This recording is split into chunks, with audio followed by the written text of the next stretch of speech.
ലോകത്തെ അത്യഗാധമായി സ്നേഹിച്ച ദൈവം തൻ്റെ ദൈവത്തിൻ്റെ സമാനത നിലനിർത്തേണ്ട കാര്യമായി പരിഗണിക്കാതെ നമ്മിലൊരുവനായി നമ്മുടെ ഇടയിലേക്ക് കടന്നു വന്നപ്പോൾ ആനയും അമ്പാരിയും ആർപ്പുവിളിയുമായി രക്ഷിക്കാൻ വന്ന രക്ഷകനെ സ്വീകരിക്കേണ്ടതിന് പകരം ഗർഭിണിയായ അവൻ്റെ അമ്മയെ ഇവിടെ സ്ഥലമില്ല എന്ന് പറഞ്ഞ് ഈ ലോകം ആട്ടിപ്പായിച്ചതുകൊണ്ട് കാലികളുടെ നടുവിൽ, കഴുതയുടെയും ആടുകളുടെയും കാളകളുടെയും പശുക്കളുടെയും നടുവിൽ ചാണകത്തിൻ്റെ ദുർഗന്ധം സഹിച്ച് ലോകരക്ഷകൻ ജനിച്ചതിൻ്റെ ഓർമ്മ നാം അയവിറക്കുകയാണെന്ന്. ഈ രാത്രി ലോകത്തിന് ഉറക്കമില്ല. ഇതൊരു തിരുരാത്രിയാണ്, ശാന്തരാത്രി. ഈ രാത്രിയിലാണ് ഭൂമി സ്വർഗമായത്. നമുക്ക് സ്വർഗത്തിൽ ചെന്നാൽ മാത്രമേ മാലാഖമാരുടെ ഗാനം കേൾക്കാൻ പറ്റുള്ളൂ. പക്ഷെ അന്ന് മാലാഖമാർ ഭൂമിയിലിറങ്ങി ഗാനങ്ങൾ പാടി, കണ്ണ് ചിമ്മാതെ നക്ഷത്രങ്ങളത് കണ്ടുകൊണ്ട് നിന്നു. ഈ പ്രപഞ്ചം ഉറങ്ങാതെ കാത്തിരുന്നു. പ്രപഞ്ചത്തിലെ സകല ജീവികളും മാലാഖമാരുടെ ശബ്ദം കേട്ട് അത്ഭുതപ്പെട്ട മനോഹരമായ രാത്രി, ശാന്തരാത്രി, തിരുരാത്രി. ആ രാത്രിയാണിപ്പോ. മഹത്തായ ഒരു ജനനം ഭൂമിയിൽ നടന്നിരിക്കുന്നു. നിങ്ങൾ കുറെ പേരെങ്കിലും ബേത്ലഹേമിൽ പോയിട്ടുണ്ടാവും. ബേത്ലഹേമിൽ ഒരു ഗുഹയിലാണ് ഈശോ ജനിച്ചത്.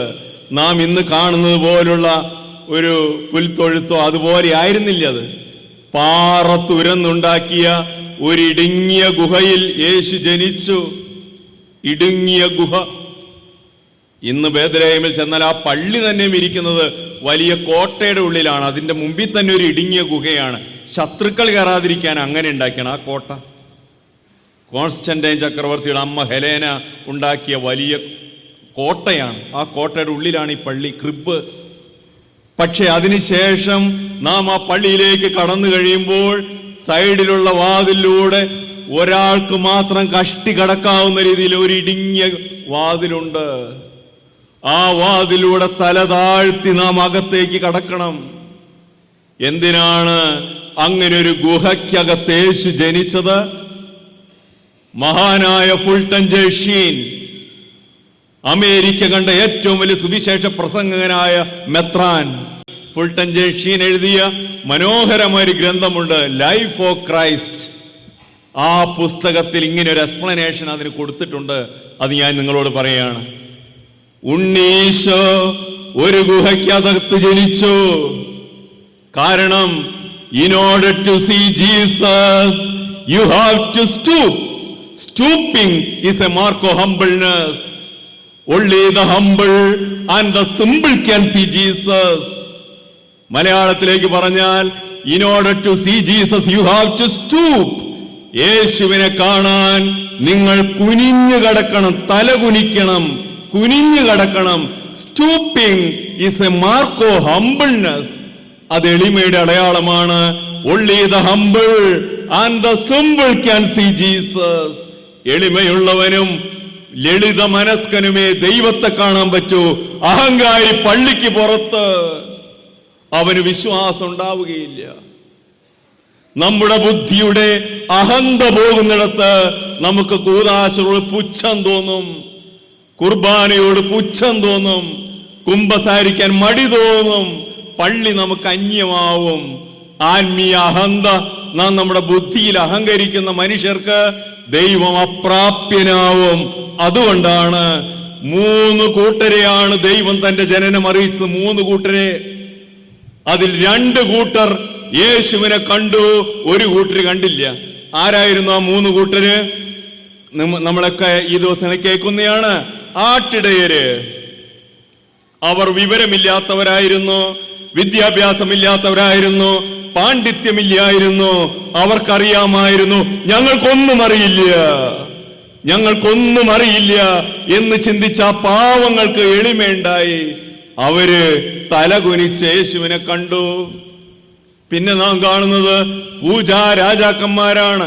ബൈബിൾ പറയുന്നത് വിജ്ഞാനികൾ, ജ്ഞാനത്തിന്റെ അറിവിന്റെ തികവുള്ളവരാണ് വിജ്ഞാനികൾ.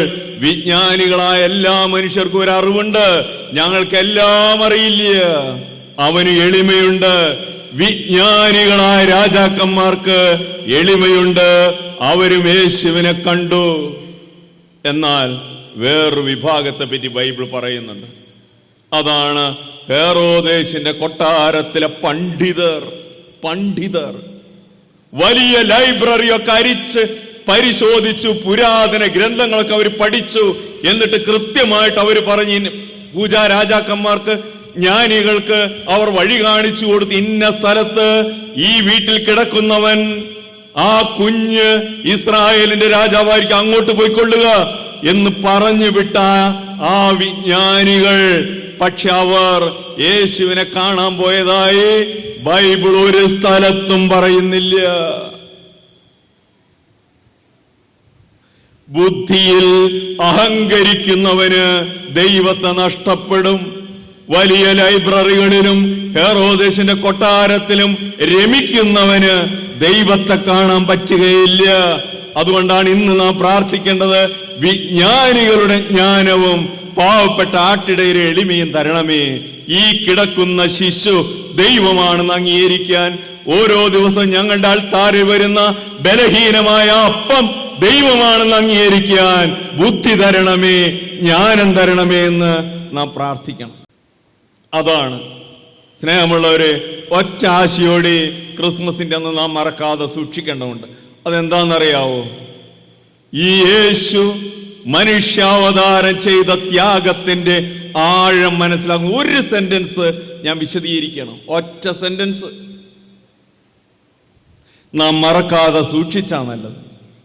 ലൂക്കായുടെ സുവിശേഷം 2-ാം അധ്യായത്തിൽ 12-ാമത്തെ വാക്യം ഇങ്ങനെയാണ്: ആട്ടിടയരുടെ അടുക്കലേക്ക് മാലാഖ പറന്നു ചെന്നു, നിങ്ങൾക്കായി ഒരു രക്ഷകൻ ജനിച്ചിരിക്കുന്നു, നിങ്ങൾ ഇപ്പോൾ ഈ ആടിനെയൊക്കെ വിട്ട് ബേത്ലഹേമിലേക്ക് പോകണം, നിങ്ങൾക്കായി ഒരു സുവാർത്ത ഞാൻ അറിയിക്കുന്നു, ഇതാ രക്ഷകൻ ജനിച്ചിരിക്കുന്നു.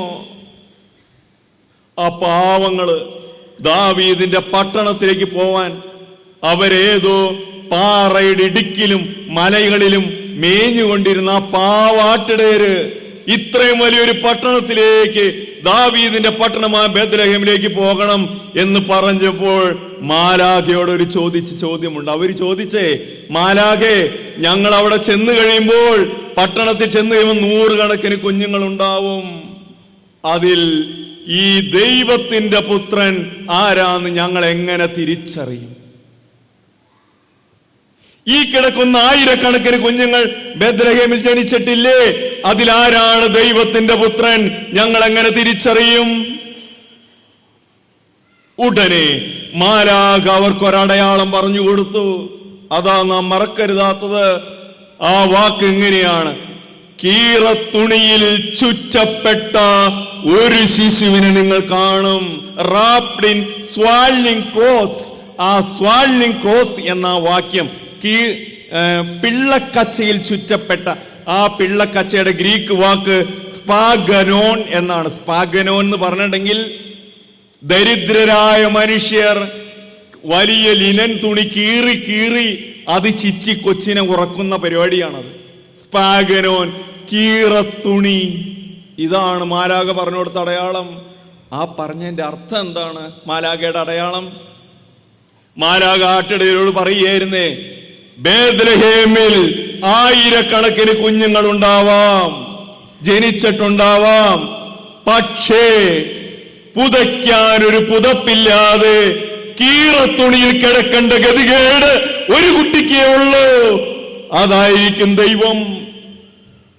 കീറത്തുണി നിങ്ങൾക്കുള്ള അടയാളമായിരിക്കും. അതാണ് ദൈവത്തിന്റെ അടയാളം. ഒരു കുഞ്ഞിന് മാത്രമേ കീറത്തുണിയിൽ കിടക്കേണ്ട ഗതികേടുള്ളൂ, ബാക്കി എല്ലാവർക്കും പുതയ്ക്കാൻ പുതപ്പുണ്ട്.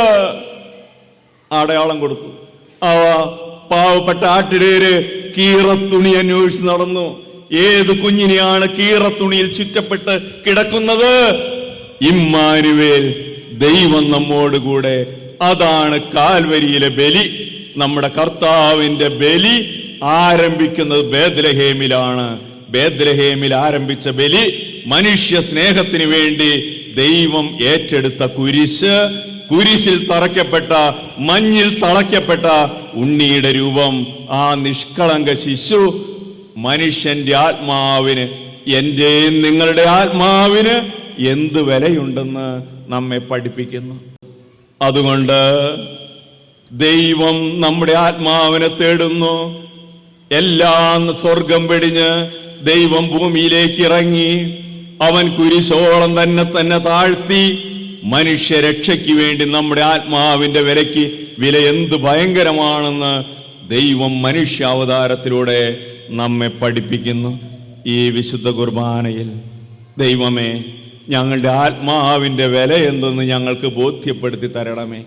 നീ സഹിച്ച കണ്ണീരിൻ്റെ, ത്യജിച്ച സുഖത്തിൻ്റെയും, നീ ഇല്ലായ്മ ചെയ്തതിൻ്റെയും വില എന്തെന്ന്, അതെന്തിനു വേണ്ടിയായിരുന്നു ഞങ്ങളെയും ബോധ്യപ്പെടുത്തണമേ. ആ ബോധ്യത്തിന് വേണ്ടി വിശുദ്ധ കുർബാനയിൽ നമുക്ക് പ്രാർത്ഥിക്കാം.